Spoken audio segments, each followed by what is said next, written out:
यानी reserve bank of India ने engineering background वाले कैंडिडेट्स के लिए भी यहाँ पर भर्तियां निकाल दी हैं। देखिए, आरबीआई के लिए ये साल काफी खास रहा, जहाँ पर आरबीआई ने कई सारी भर्तियां निकाली और अब सिविल और इलेक्ट्रिकल इंजीनियर वालों की बारी है। देखिए, यहाँ पर आप इन दोनों पद के लिए करियर का अगर ऑप्शन देख रहे हैं तो आरबीआई ने जूनियर इंजीनियर यानी कि जेई के पद पर ये बड़ा नोटिफिकेशन भी जारी कर दिया है।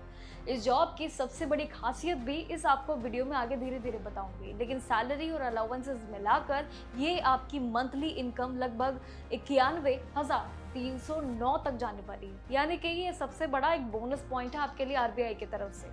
इंजीनियरिंग फील्ड में ये शानदार करियर ऑप्शन हो सकता है। ऑनलाइन अप्लाई करने की विंडो 16 अप्रैल 2026 से खुल चुकी है और इसके लिए फॉर्म भरने की आखिरी जो तारीख रहेगी वो 6 मई 2026 रखी हुई है। यानी कि 6 तारीख आपके एप्लीकेशन फॉर्म फिलिंग का आखिरी दिन रहेगा।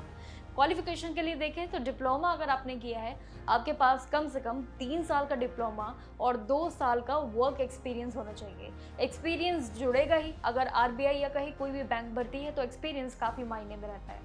इंजीनियर की डिग्री है और साथ ही अगर 1 साल का एक्सपीरियंस है तो यहाँ पर आपकी योग्यता फिट बैठती है। मार्क्स को लेकर देखिए तो यहाँ पर डिप्लोमा में मिनिमम 65% और डिग्री में एटलीस्ट 55% होना जरूर चाहिए, यानी कि 65 और 55 के बीच में। SC ST PWD सभी मार्क्स के लिए इसमें छूट रहेंगी सभी कैटेगरीज में, लेकिन एज लिमिट यानी कि आयु की बात करें तो 20 से लेकर 30 साल के बीच आपकी आयु इस भर्ती के हिसाब से जरूर मानी जाएंगी। आपका जन्म जो कि 2 अप्रैल 1996 से लेकर 1 अप्रैल 2026 के बीच हुआ हो, सरकारी नियम अनुसार यही कैलकुलेशन रहेगी। इसमें साथ ही आपको 2 बड़े स्टेजेस से जरूर गुजरना होगा। पहला है आपका ऑनलाइन रिटन एग्जाम जो कि 6 जून 2026 को होगा और ये एग्जाम में टोटल करीब 300 मार्क्स का आपका परीक्षा रहेगी, जिसमें 180 सवाल पूछे जाएंगे। इसमें इंजीनियरिंग और साथ ही इंग्लिश सब्जेक्ट्स और साथ ही रीजनिंग से जुड़े हुए सवाल भी जरूर पूछे जाएंगे, इसलिए तैयारियां इनके हिसाब से पहले ही रखना। रिटन एग्जाम क्लियर अगर आप कर लेंगे तो साथ ही दूसरे स्टेज के लिए भी आपको बुला लिया जाएगा, जो कि लैंग्वेज प्रोफिशिएंसी टेस्ट है। इसके लिए आपको बुला लिया जाएगा और साथ ही आपकी लोकल लैंग्वेज की पकड़ जरूर अच्छी होनी चाहिए, क्योंकि यहाँ पर ये सभी बारीकी चीज़ों को काफ़ी तरीके से टेस्ट किया जाएगा। एप्लीकेशन फ़ी अगर जाने अप्लाई करने के लिए तो आरबीआई की ऑफिशियल वेबसाइट पे सबसे पहले जाइएगा। opportunities.rbi.org.in की ऑफिशियल वेबसाइट है, लिंक पे जाइएगा। आपको पहले न्यू रजिस्ट्रेशन करना होगा और उसके बाद अपनी सारी डिटेल्स जैसे कि आपके मार्क्स, आपकी फ़ोटो, सिग्नेचर अपलोड, इन सभी को करते रहिएगा जिस फॉर्मेट में मांगे हैं तरीके से वही।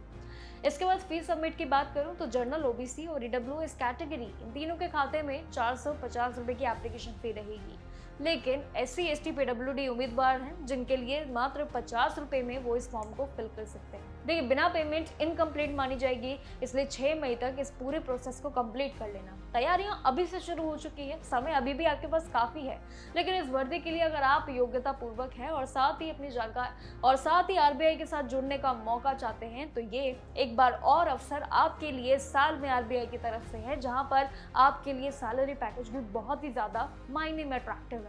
इसलिए अगर लगता है आपको जानकारी के हिसाब से आप फिट बैठते हैं तो ये नौकरी के लिए आप अप्लाई कर सकते हैं। लास्ट मोमेंट पे वेट मत करना, लास्ट डे से पहले अप्लाई आप कर लेंगे तो आपके लिए ही फायदेमंद रहेगा।